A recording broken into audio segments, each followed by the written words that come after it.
You're lying in bed. The light is dim. Maybe there's a faint breeze outside, or the hum of a quiet fan. Let your body sink into the mattress. Let the tension in your shoulders drift away, like sand through your fingers. You've had enough of the noise, the buzz of screens and pings and conversations. Now you're here, and we're going somewhere old. Somewhere worn by time and myth. Ancient Greece. You've heard the stories. Democracy, philosophy, great thinkers, even greater warriors. Marble temples gleaming in the sun. Sandals, statues, symposia. The birthplace of Western civilization. The glory of Athens. The strength of Sparta. Olympic heroes and poetic legends.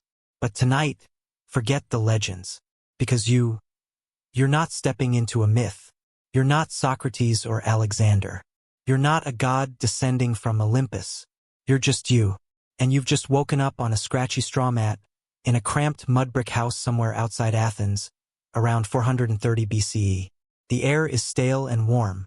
You can hear chickens squawking outside. And you are already itchy. This is not the dream of Greece. This is the reality. And you're probably not going to last very long here.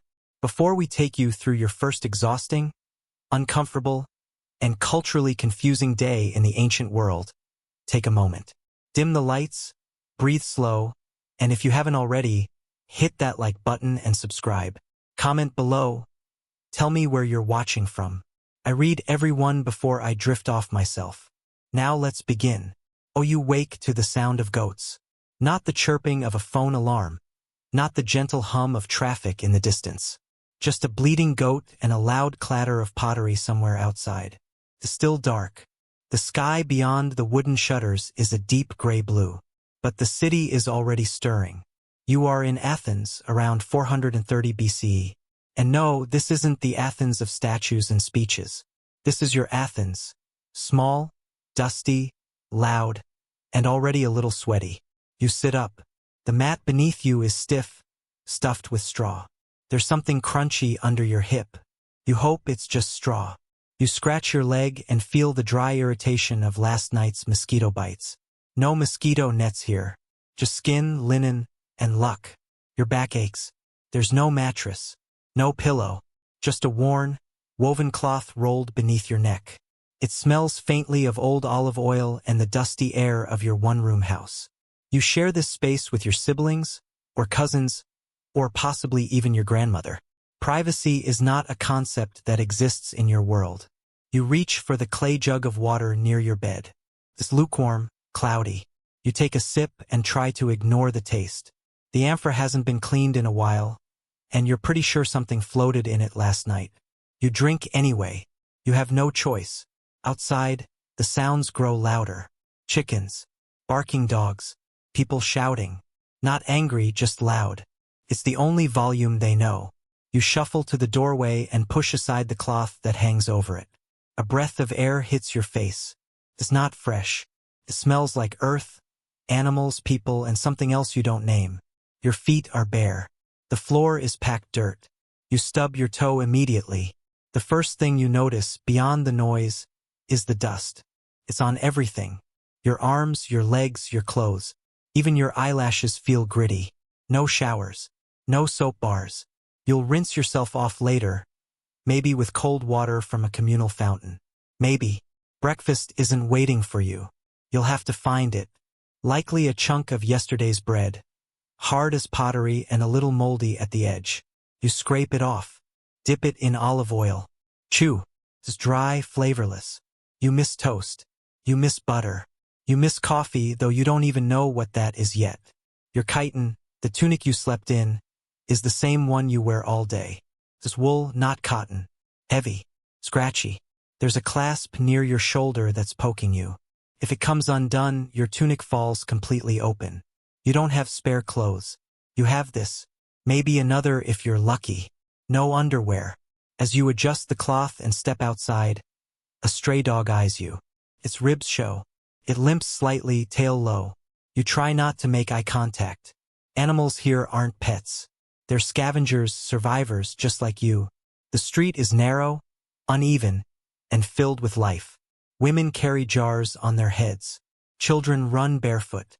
A cart squeaks as a donkey drags it through the dust, loaded with pottery.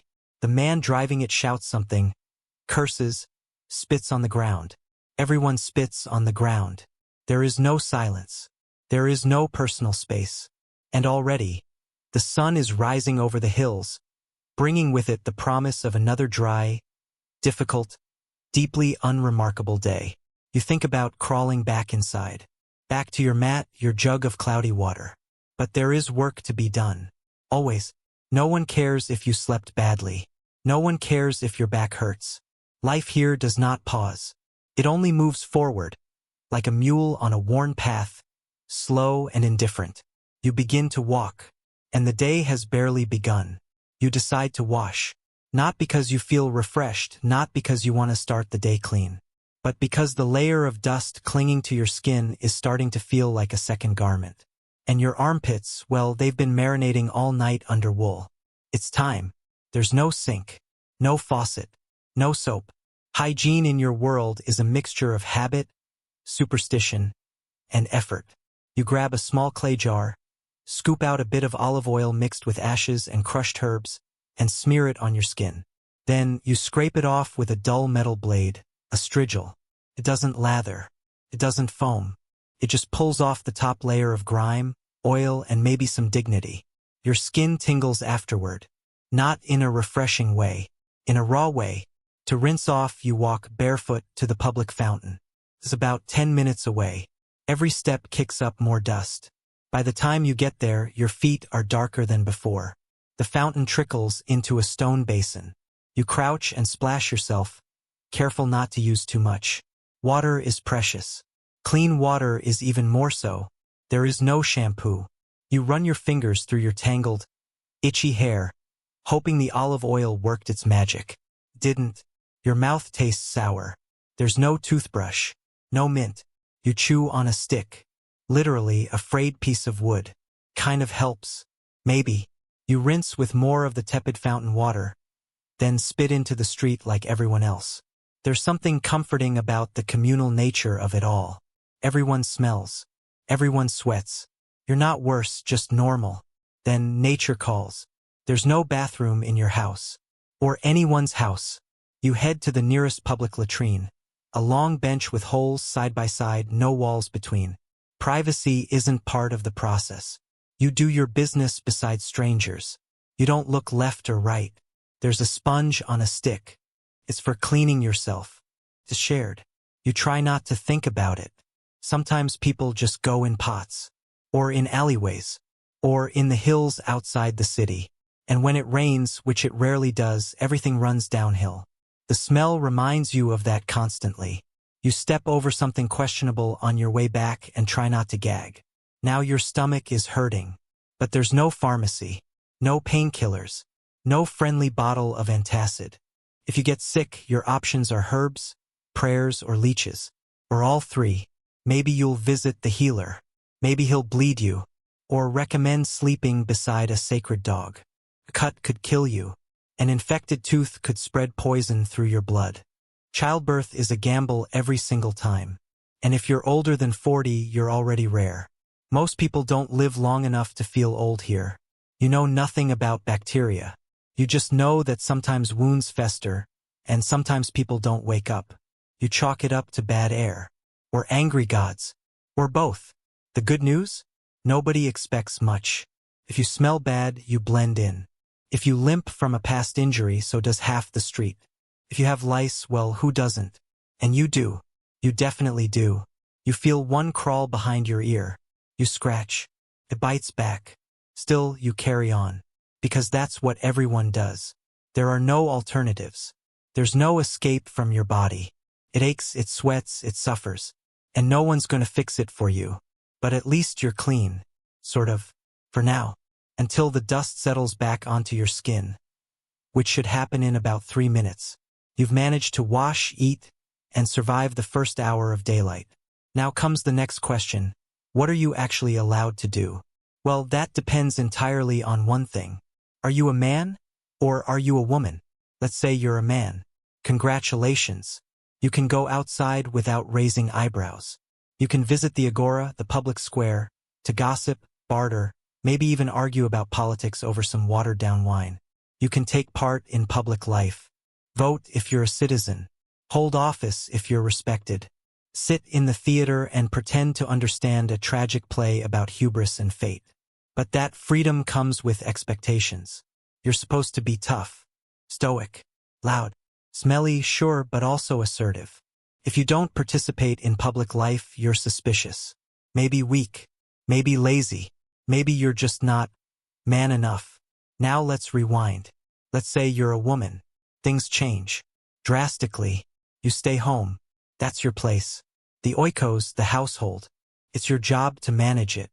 To keep the fire going, to store the grain, to tend to the children. To spin, weave, sew. And sew some more. Even if you're rich, even if you have enslaved servants doing most of the work, you're still expected to stay inside, away from the eyes of men who aren't your family. If you walk outside alone, people stare. If you speak too loudly, people whisper. If you laugh in public, people frown. Freedom is not your companion. Modesty is. Your marriage wasn't your choice.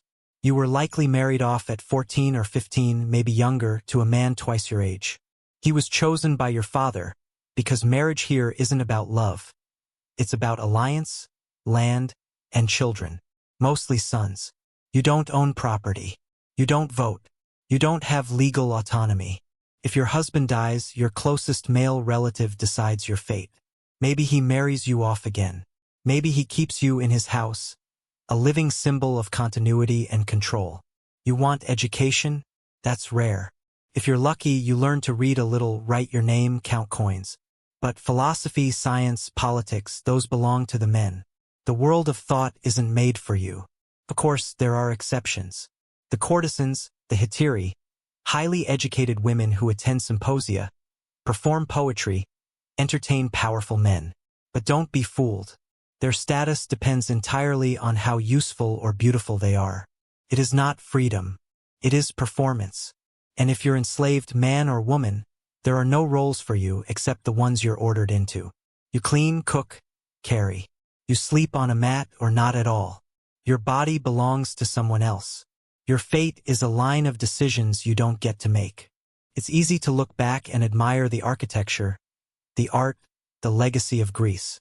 But most of that was built on a pyramid of strict control. At the base were women, children, enslaved workers, the invisible gears of a glittering machine. You don't get to choose who you are here. That's already been decided. If you're quiet, obedient, and useful, you might make it through the day without incident. If not, you might end up the subject of someone else's story. And they won't tell it kindly. So when you step outside today, if you're even allowed to, you don't walk freely. You walk carefully. You measure every word, every gesture, every glance. Because in ancient Greece, freedom is not universal. It's selective. It's male. It's privileged.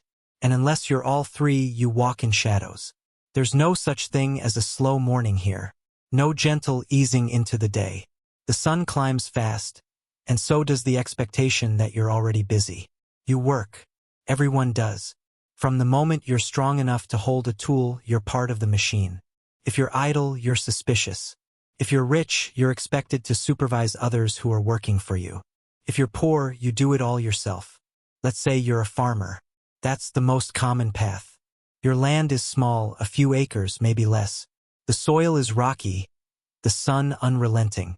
You grow barley, maybe some olives or grapes if you're lucky. You start before dawn, digging with a wooden hoe, your hands already cracked from yesterday's labor. There are no gloves, no sunscreen, just you, the dirt, and the burning sky. You bend, lift, repeat, day after day. The same movements, the same pain, the same uncertainty about whether it will all be enough. Because a bad season doesn't mean financial stress. It means hunger, or worse. Maybe you're not a farmer. Maybe you're a potter. Your workshop is cramped, hot, and smells like wet clay. You shape vessels by hand or on a wheel, then fire them in a kiln that fills the room with smoke. The black soot clings to your skin. Your lungs burn. You squint through the haze and pray your amphorae don't crack in the fire. It takes hours to produce a single batch. And once they're done, you still have to sell them. That means hauling them to the agora, dodging carts and kids and stray dogs, hoping someone wants what you made. If not, you carry them back, shoulders aching. Or maybe you're a builder, a stonemason. Your job is to carve the bones of the city. Temples, homes, fountains. But it's not elegant. It's not artistic. The slow, brutal labor. You lift stones that could crush you. You chisel until your wrists go numb. You don't wear shoes with support. Just leather soles tied around your feet. Your knees hate you for it. If you're a woman, your work doesn't take you outdoors, unless you're among the poorest. You're grinding grain by hand, spinning thread, baking bread, fetching water. Always fetching water. The jug is heavy, the path to the fountain long, and your shoulders bear the strain in silence. Even rest is a form of work. If you're sitting, you're weaving. If you're quiet, you're watching children.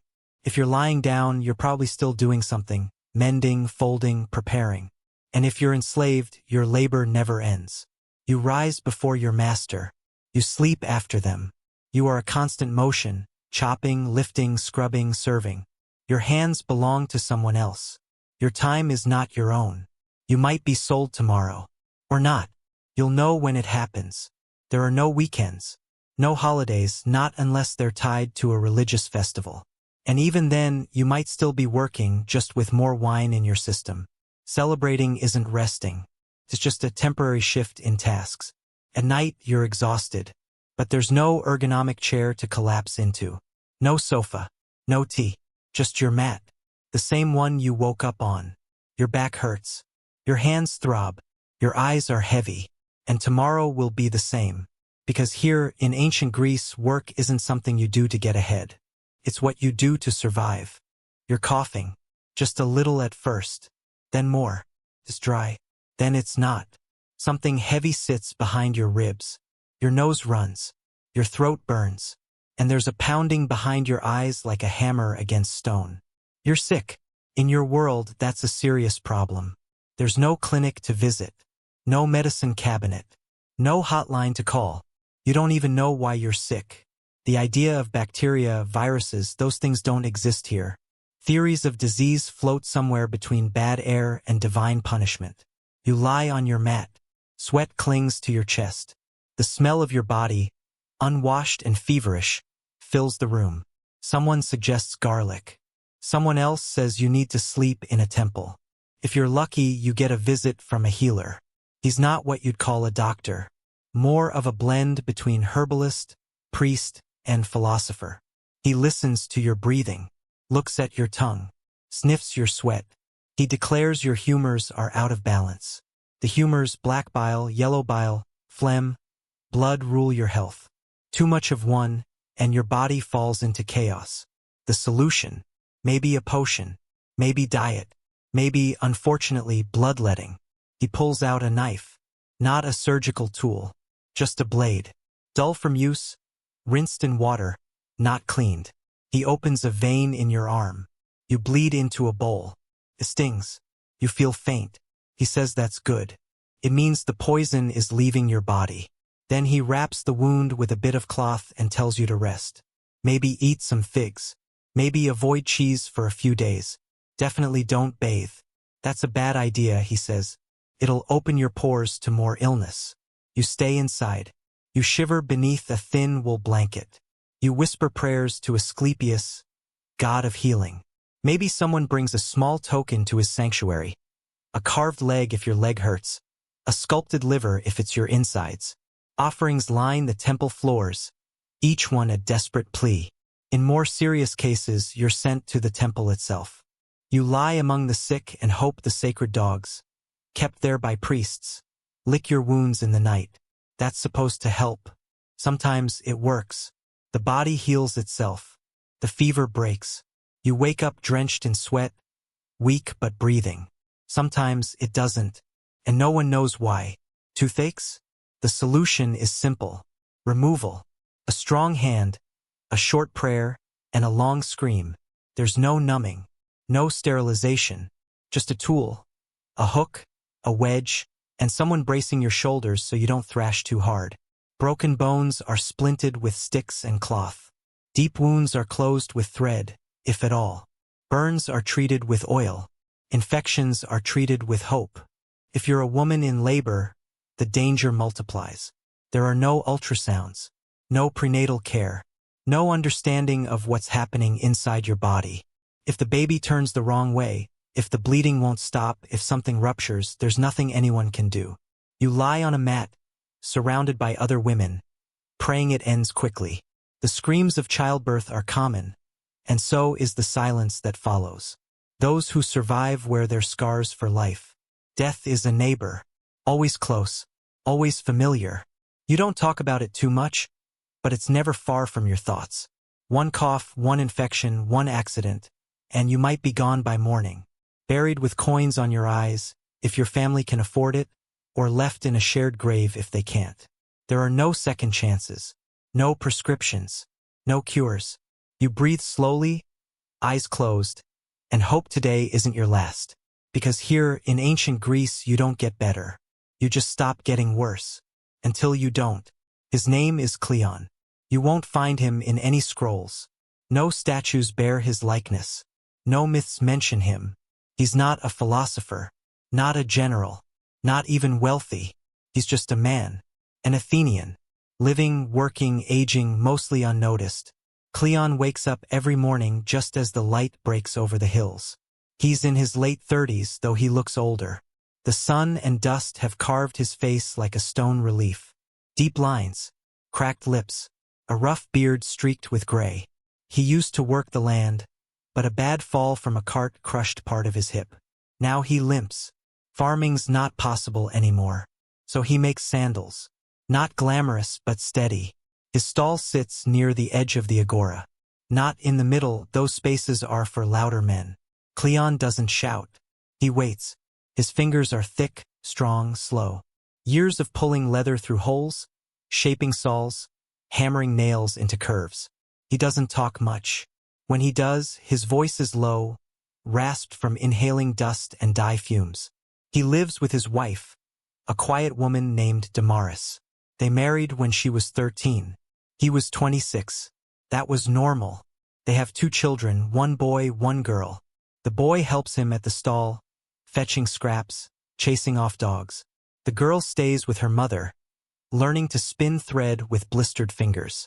At night, they sit on the floor, legs crossed, eating barley porridge with greens. If the week was good, maybe there's cheese. If it wasn't, just olives. Cleon doesn't complain. He learned long ago that complaining doesn't make the porridge thicker. Once, years ago, he tried to speak at a public meeting. He had an idea about road repairs near the city wall. No one listened. A wealthier man cut him off, laughed, and moved on. Cleon never spoke again in the assembly. He votes when he can. He owns enough to be considered a citizen. But politics feels far away. It's not that he doesn't care. It's that he's tired. The kind of tired that settles deep, under the ribs, and never leaves. He believes in the gods, or says he does. Offers sacrifices on feast days. Lights oil lamps for Athena. But he doesn't expect miracles.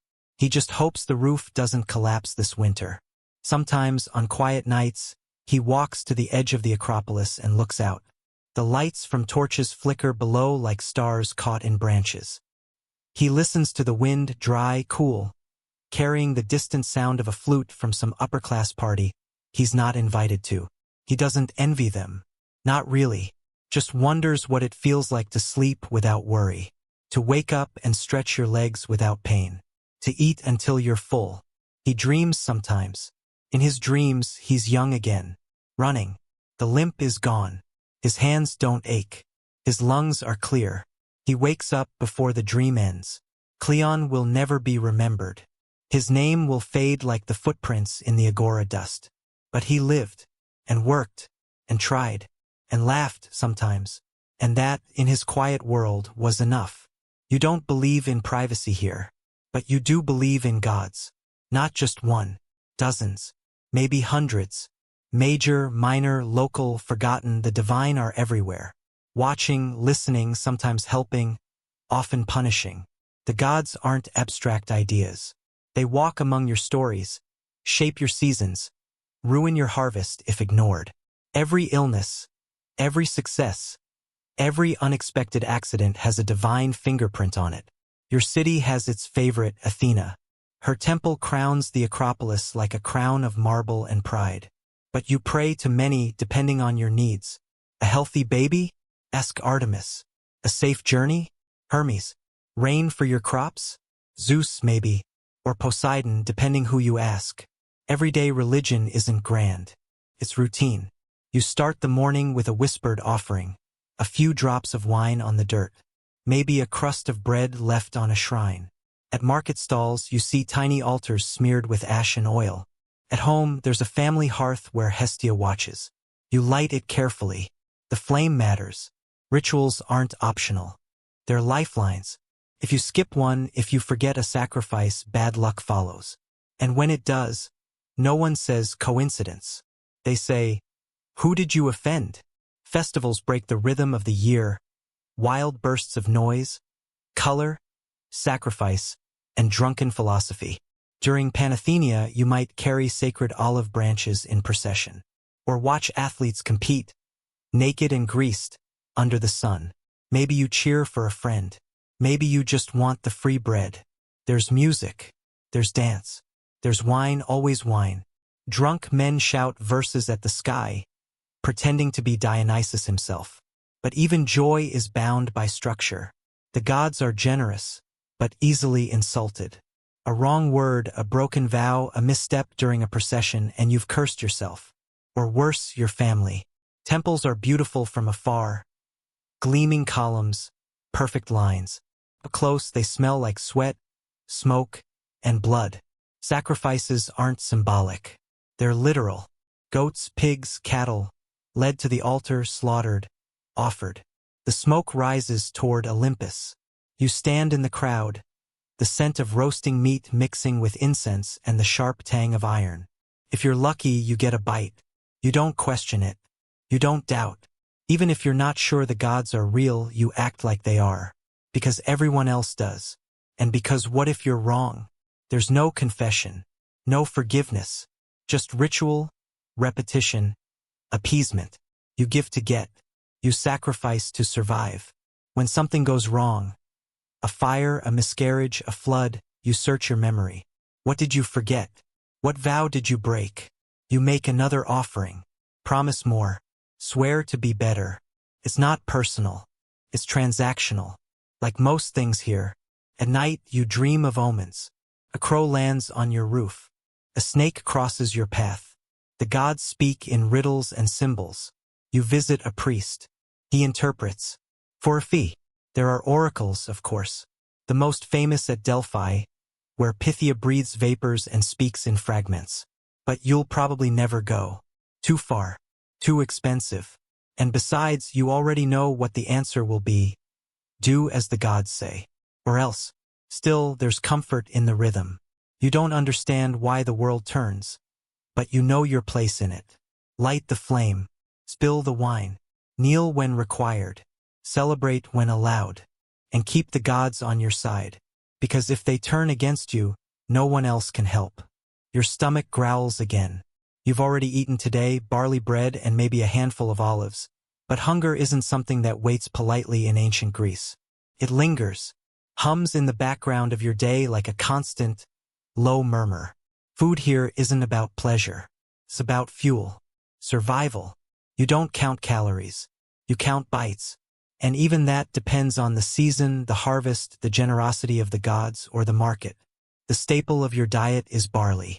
Not wheat, that's harder to grow. Barley is everywhere. You grind it by hand, mix it with water, bake it into flat loaves, or boil it into porridge. It's coarse, dry, fills your mouth with the taste of dust and labor. Sometimes there's cheese, a hard, crumbly kind, salty, made from goat's milk, often sour. You shave off a piece with a knife and let it soften on your tongue. The strong, maybe too strong, but it breaks the monotony. Olives are precious. Not just food, but symbol. You eat them whole, pit and all if you're careless. Or press them into oil, thick, bitter, essential. Everything is soaked in it. Bread, greens, even your skin. Meat, rare. Very rare. You don't eat animals casually. Meat comes with sacrifice, religious festivals, celebrations. When it does appear, it's often tough, overcooked, hacked into uneven chunks. The choicest cuts go to the priests. You get what's left: liver, bones, scraps. Fish is more common if you live near the sea. Salted, dried, sometimes fresh. You chew around the tiny bones, pick them from your teeth. The smell of the docks lingers in every bite: brine, scales, rotting nets. Vegetables? They're not the kind you're imagining. No tomatoes, no potatoes, no corn. Those haven't made it across the oceans yet. You have onions, garlic, leeks, lentils, bitter greens boiled until limp. They taste like the earth they came from, and that's not always a good thing. Fruits are seasonal. Figs mostly. Sweet when ripe, sticky, almost too soft. You bite into one and it bursts, leaving juice on your chin. If it's winter, they're dried, tough, chewy, sometimes filled with little ants that snuck in during storage. You drink wine, but not like today. It's mixed with water.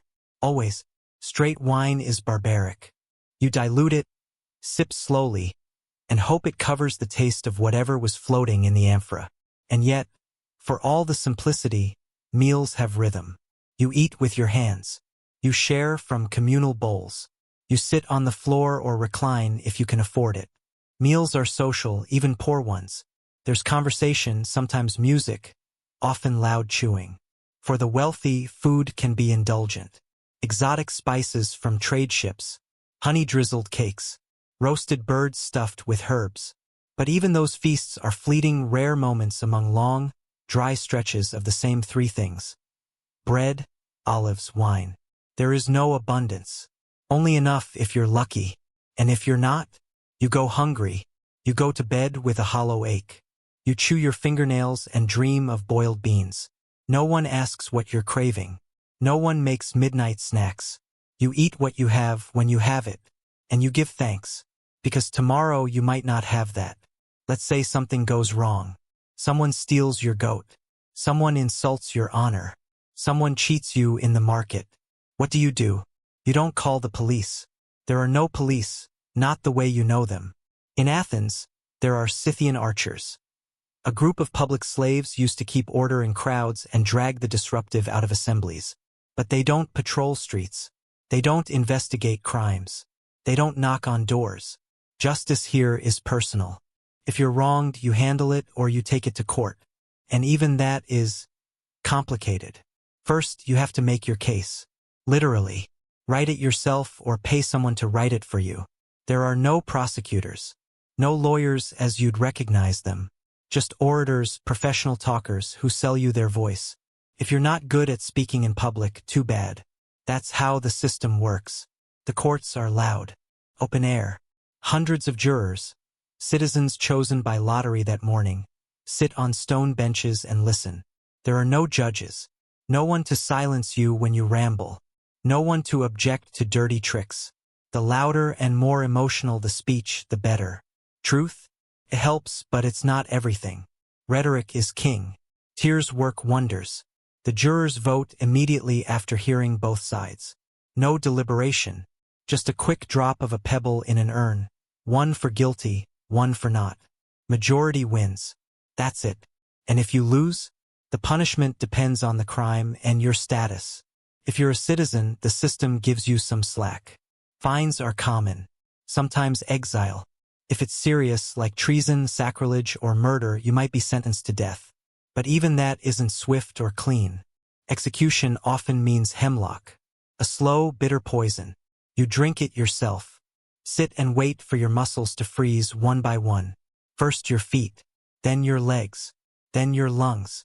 Socrates went that way. So did plenty of others. If you're not a citizen, the law is sharper.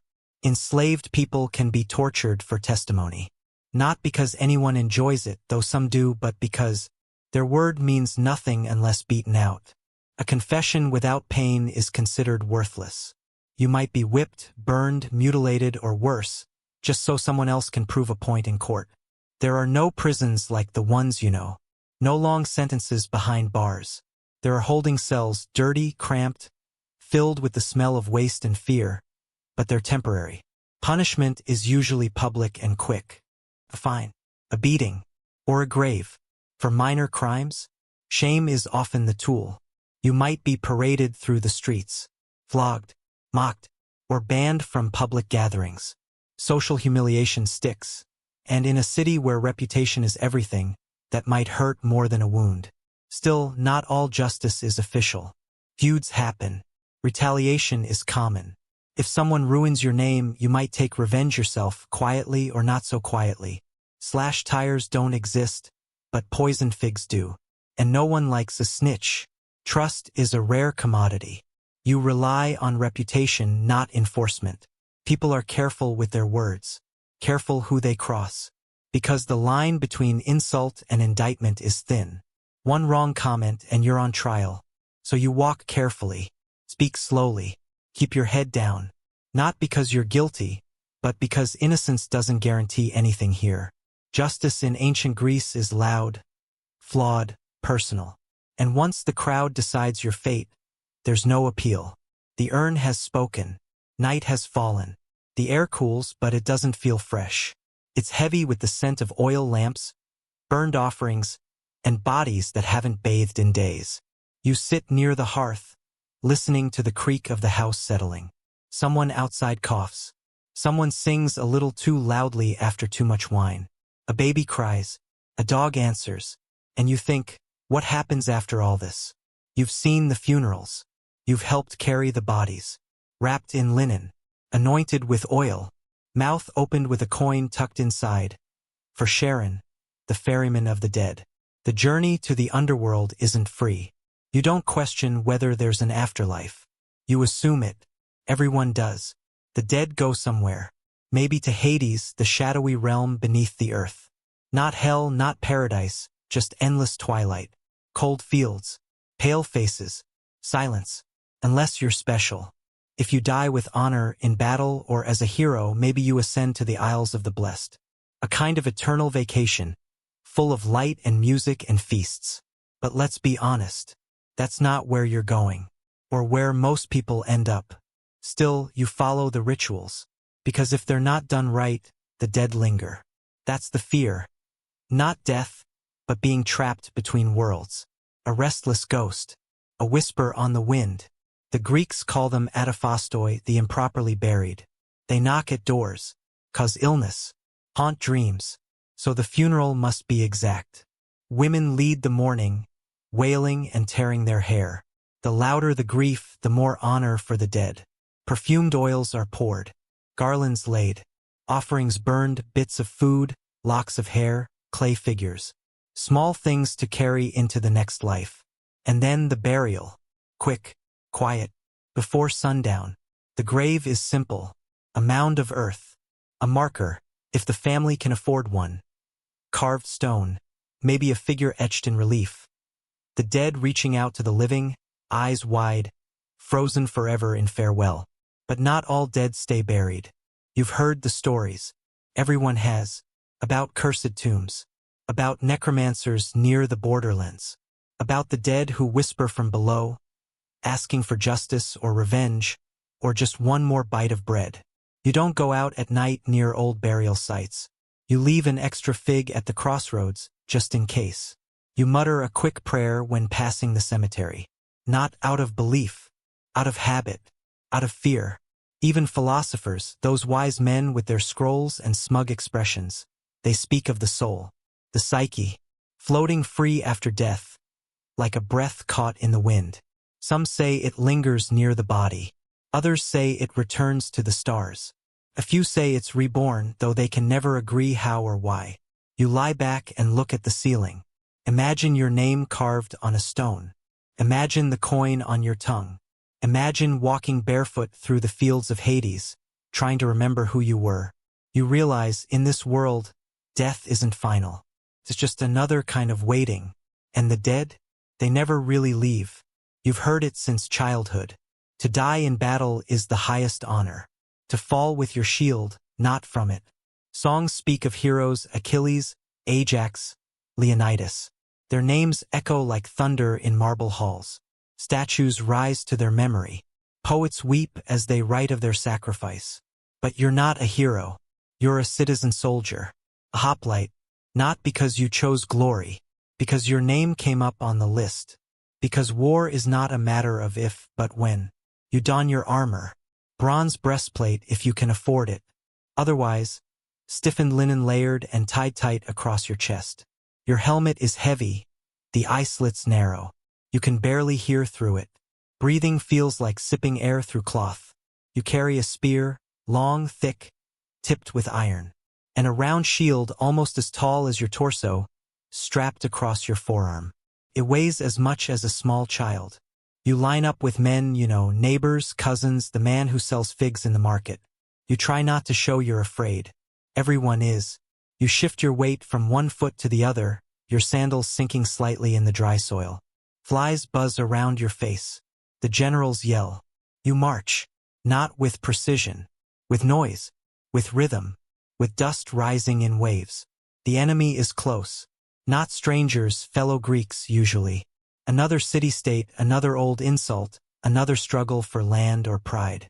The moment before contact is worse than contact itself. Your mouth is dry. Your heart hammers like a festival drum. And then the crash. Shields slam. Spears jab.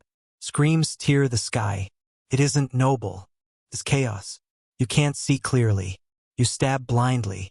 Your spear breaks. You reach for your sword. Your shield shudders as it absorbs a blow that could have split your ribs. The man next to you falls, screaming. His blood sprays across your arm. You can't look. If you look, you die. It's hot. So hot. Your sweat pools inside your armor. Your hands cramp from the grip. Your feet slip in blood and dust. Someone is weeping. Someone else is vomiting. The phalanx moves as one or it doesn't. If someone breaks formation, everything collapses. You push forward. Not because of strategy. Because if you fall back, the man behind you will trample you. And then suddenly it's over. One side yields. Retreats. Runs. You don't chase. You don't celebrate. You just stand there, surrounded by bodies, gasping like a man pulled from water. Victory is survival. That's all. You limp back to camp.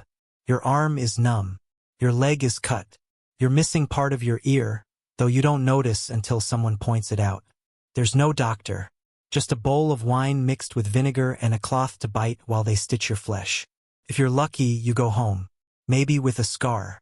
Maybe with loot, a helmet, a ring, a piece of armor stripped from the dead. If you're not lucky, well, your family receives your shield, not your body. That's rotting in a field, already picked at by dogs and birds. And maybe, just maybe, someone will say your name during a festival.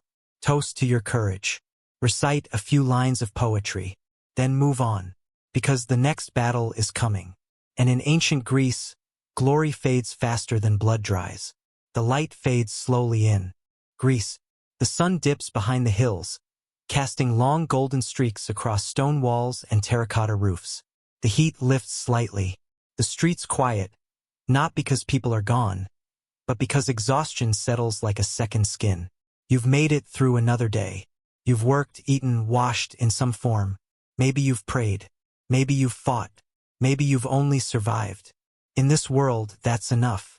Now it's time to sleep. Or try. You lie on your mat, the same one from the morning. There's no pillow, just a bundle of cloth.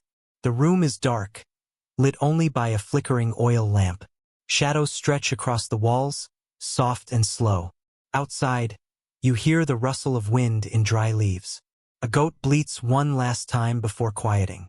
Somewhere far off, laughter echoes. A late-night drinker returning home. The air is warm, close. You shift under your blanket if you have one. It scratches your skin, but it's familiar. Smells like ash and old fabric. You've had it for years. If you're lucky, no one snores near you tonight. The walls don't insulate sound. A cough from the next house could feel like it's right by your ear. Someone stirs. A baby whimpers.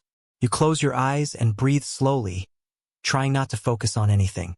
There's no lock on the door, just a wooden beam. You trust the darkness and the gods to keep danger away. Or you try to. You think of the day behind you. You try not to think of tomorrow. The dreams here are strange. Sometimes they're filled with gods, glowing eyes, swirling clouds, voices you don't understand. Other times they're simple. Walking through a vineyard, a warm loaf of bread in your hands, the feeling of sunlight on your back without sweat.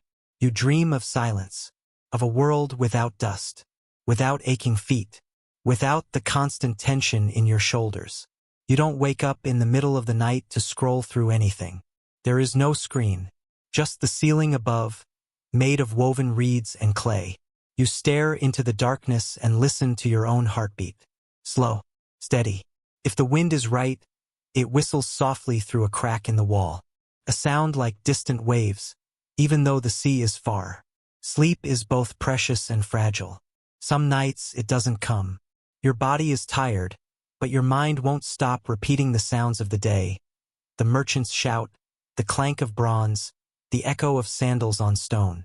Other nights it takes you without warning. You sink into it, deep, still. The world narrows to breath and blackness. No dreams, no gods, just rest. Until the rooster crows, until the goats wake, until another day begins, identical to the one before. But for now you're still. For now the dust has settled. The noise has faded. The world, harsh, old, unpredictable, has folded into itself for a few brief hours of peace. And in that silence, as your eyes grow heavy, you remember. Life in ancient Greece is not a marble statue. It's not glory or gold or myth. It's this, a mat on a dirt floor, the sound of your own breath, the hope that tomorrow you'll wake up and do it all again. So now you know. You've walked through the dust, felt the scratch of wool on your skin, tasted the bitter wine, chewed the stale bread. You've woken up sore, eaten without joy, worked without pause, and tried to fall asleep while your neighbors argued over a broken amphora. You've lived, for one day, in ancient Greece. And the truth is, you wouldn't last. Not because you're weak, not because you're soft, but because the world you came from is different. Entirely, irreversibly different. You're used to clean water at the twist of a tap, a warm shower, a soft mattress, food from a fridge, medicine that works, doors that lock, clothes that don't itch, a world where pain is treated, not ignored, where privacy exists, where your voice has a place, even if you think it doesn't. None of that is normal here. Here you endure. There's beauty, yes, the golden sun on white walls, the sound of a lyre drifting through an open courtyard, a quiet moment beneath olive trees, when the breeze carries the smell of earth and resin and peace. But those moments are rare. Most of life is repetition. Hunger, uncertainty, rituals done out of fear, work done because it must be done. People die young. Women vanish behind doors. Children carry burdens before they've finished growing. And still people laugh. Even here, even now. They laugh at jokes about philosophers. They sing badly at feasts. They dance in awkward circles. They pray and argue and hope for a better year. They fall in love. They tell stories. Because even when life is hard, painfully, bitterly hard, it goes on. You wonder what Cleon would think of your world. What Damaris would do with a kitchen that had a stove. What a healer would say if they could see a modern hospital. Maybe they'd think you're gods. Or maybe they'd just envy your pillows. So no, you wouldn't last a day here. Not really. But for tonight, you did. You walked through their streets, shared their air, wore their clothes, felt their hunger. You made it to the end. And now maybe you're ready to sleep. Let your breath slow. Let your thoughts soften. The world, that old, sunburnt, complicated world, is far away now. You're here in the quiet. And the only thing left to do is rest. Good night. You're 5 years old. There's no cartoon playing in the background. No toy chest. No juice box. The floor beneath you is dirt, warm from the midday sun. You sit cross-legged beside your mother or your older sister, watching her spin wool into thread. Your job is to be quiet, to stay out of the way. Childhood here isn't a protected time. It's not precious. It's a preparation. You're a body in training to become useful, to take over work, to carry water, to knead bread, To fight if you're a boy. To serve if you're a girl. Toys exist, but they're simple. A clay doll with no face. A carved stick shaped like a horse. Stones used as dice. A hoop to chase down the street with a stick. You don't have favorites, they break or disappear or are taken by someone older. You don't throw tantrums. Not for long. A slap across the back of the head ends that quickly. Discipline is swift, and no one asks how you feel about it. There's no school in the way you'd expect. If your family has money and if you're a boy, you might learn to read, write, recite poetry. You sit cross-legged in a teacher's courtyard, scratching letters onto a wax tablet with a wooden stylus. Your teacher recites Homer. You echo, trying not to stumble. If you're a girl, your education happens at home. You learn to spin, weave, clean. You're taught how to make bread with sore arms. How to tend a fire without burning your dress. How to stay silent when men speak. There are no bedtime stories. No lullabies unless your mother has time. No books with pictures. Just myths, stories passed by mouth, learned by heart. You hear of gods who punish, heroes who die, monsters that creep through dark forests. You don't sleep better after them. You just learn to accept fear as part of life. You get sick often. Fevers, rashes, worms. There's no medicine. No gentle hands checking your forehead. Sometimes your parents worry. Sometimes they don't. So many children die young that most families don't name babies until they survive their first year. If you reach 7, people start expecting things from you. Boys train with other boys in running, wrestling, throwing. They're not athletes. They're soldiers in the making. Even games are preparation for war. Someone bleeds. No one stops the game. Girls stay home. Their world shrinks as they grow. At 10, they might help with childbirth. At 12, they're considered women. Marriage isn't far. There are no teenage years. No discovery. No pause to figure yourself out. You jump from child to adult in a blink, whether you're ready or not. But still, children find ways to be children. You laugh with your friends. You throw pebbles at birds. You whisper secrets in a corner, giggling so hard your stomach aches.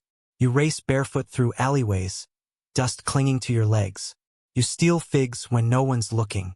You pretend your stick is a sword and your Achilles strong and invincible. Until someone calls your name. Until someone tells you it's time to fetch water. Or grind grain. Or sit still. Then childhood ends just for a little while. And it ends more and more each day. Not every day is work. Sometimes the city pauses. And something rare happens. It celebrates. Festivals in ancient Greece aren't optional. They're not minor events tucked into calendars. They are the heartbeat of the year, loud, chaotic, sacred, necessary. You don't skip them. You don't ignore them. They are the gods' days. The Panathenea for Athena. The Dionysia for Dionysus. The Thesmophoria for Demeter. Every god has their moment, and when that moment comes, the city transforms. The agora fills with color. Musicians appear, plucking lyres, blowing on wooden flutes. Children chase each other with garlands in their hair. Women, who usually stay hidden, gather in the streets, arms linked, singing songs passed down for generations. You stop working. For once, you're allowed. You wake to the sound of drums, the smell of roasting meat, the sight of your neighbors dressed in their cleanest chitons, their hair oiled and braided. It doesn't happen often, but when it does, the whole city seems to breathe differently. There are processions, long parades of people carrying offerings, loaves of bread, jars of wine, tiny statues, fresh flowers, carved animals. At the front, a large woven robe, the peplos, for Athena herself, embroidered over months by young girls and old women. If you're in the crowd, you cheer. If you're in the procession, you sweat. The sun doesn't care that it's a festival. But no one complains. The gods are watching. Then there's the theater. It's not a luxury. It's part of civic life. You sit on stone benches with thousands of others, packed shoulder to shoulder. The slope of the hill carries the actors' voices down to you. The masks are large, exaggerated, happy, tragic, grotesque. You don't watch for subtlety. You watch to feel. The plays are long. Some are comedies, loud, crude. ridiculous. You laugh at jokes about drunken gods and cheating husbands. You laugh too hard. Everyone does. The freedom is intoxicating. Others are tragedies. A king kills his father. A queen takes revenge. A hero falls apart trying to fight fate. You know how it ends. Everyone dies. Still you cry. Still you feel it.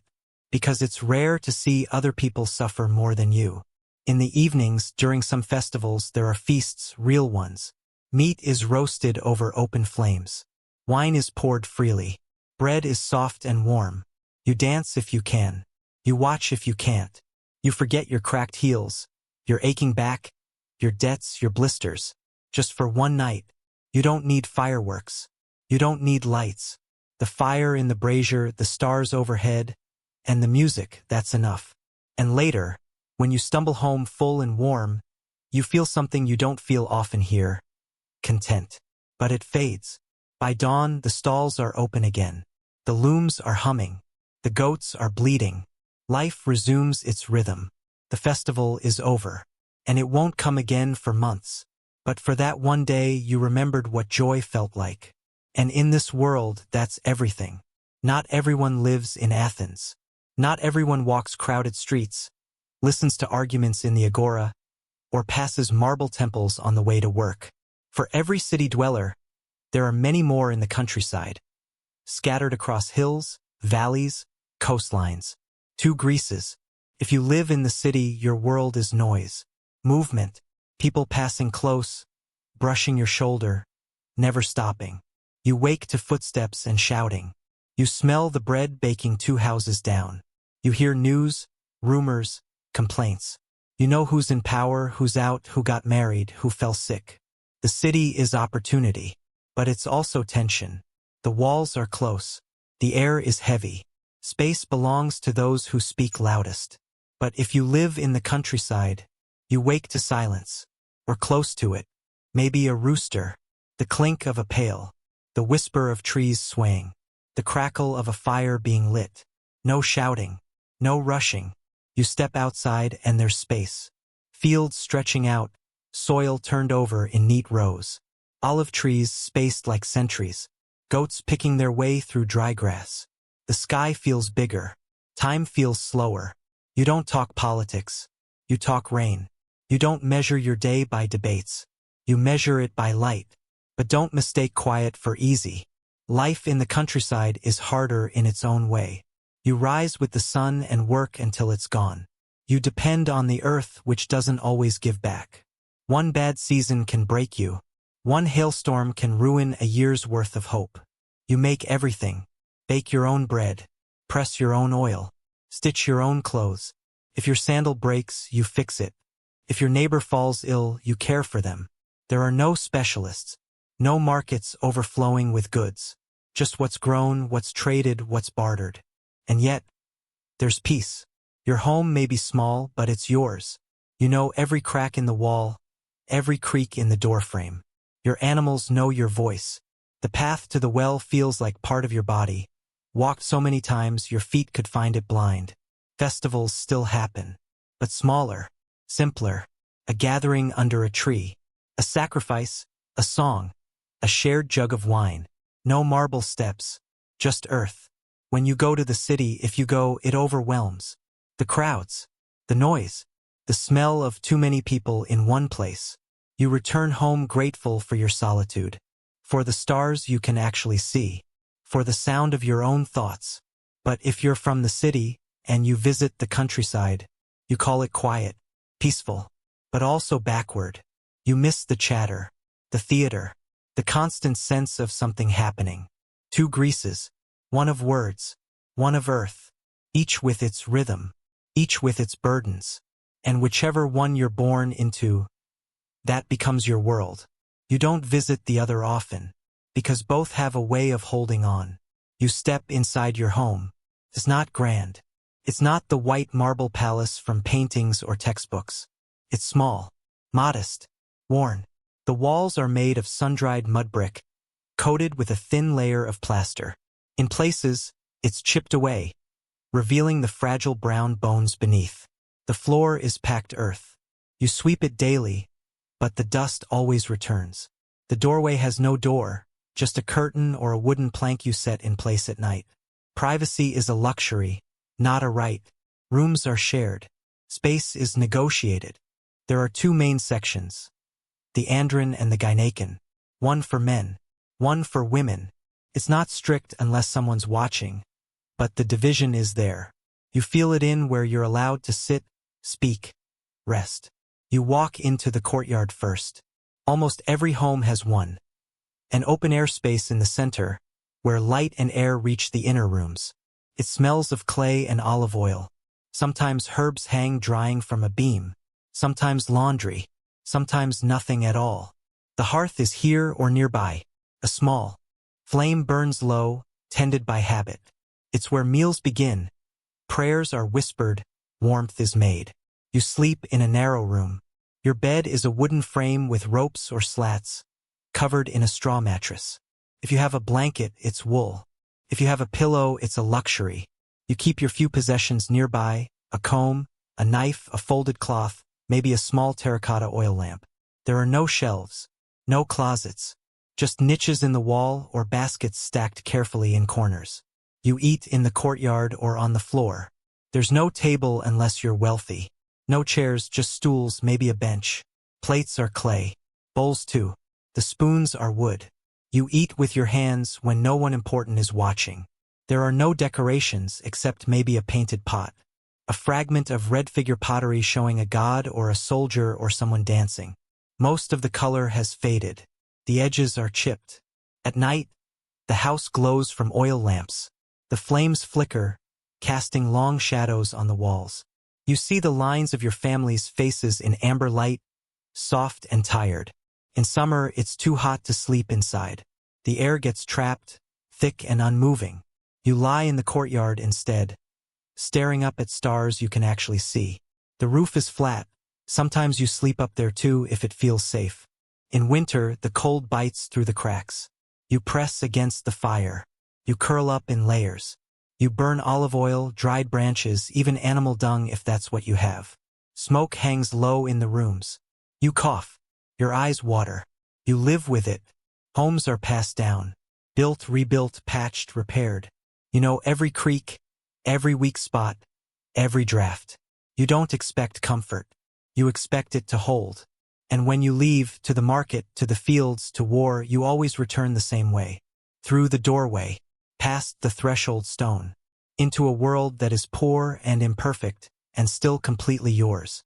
Because in ancient Greece, your home isn't a retreat from life. It's life itself.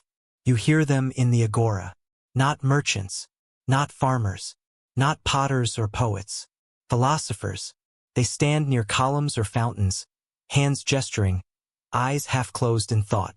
Their robes are simple, their sandals worn. They speak in questions. Always questions. Never answers.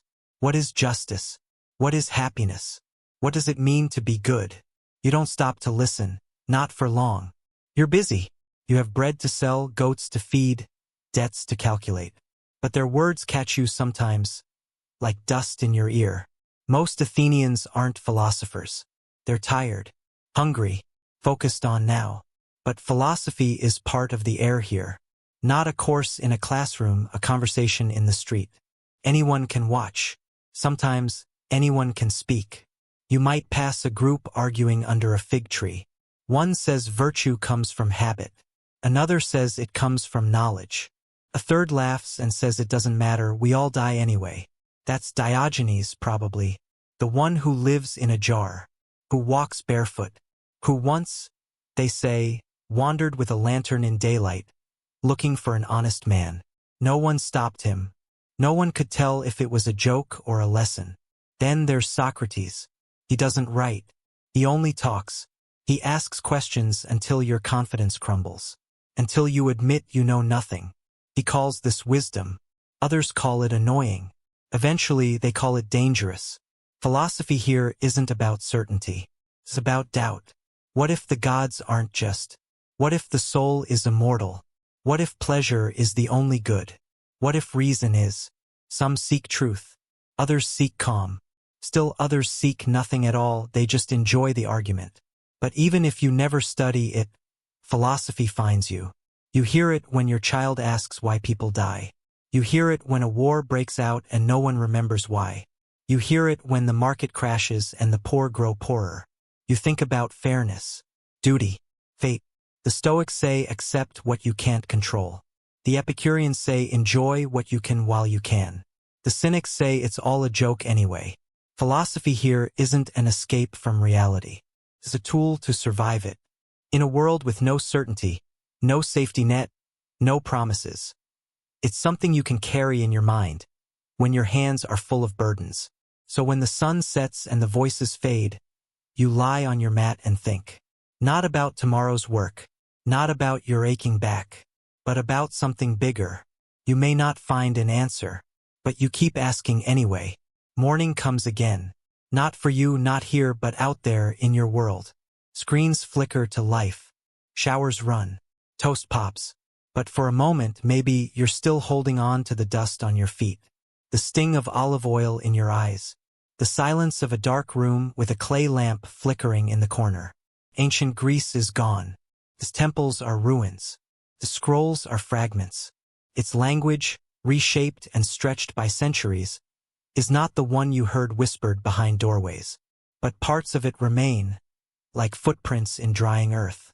The columns still stand, broken but proud. The myths still breathe, retold again and again in stories and symbols.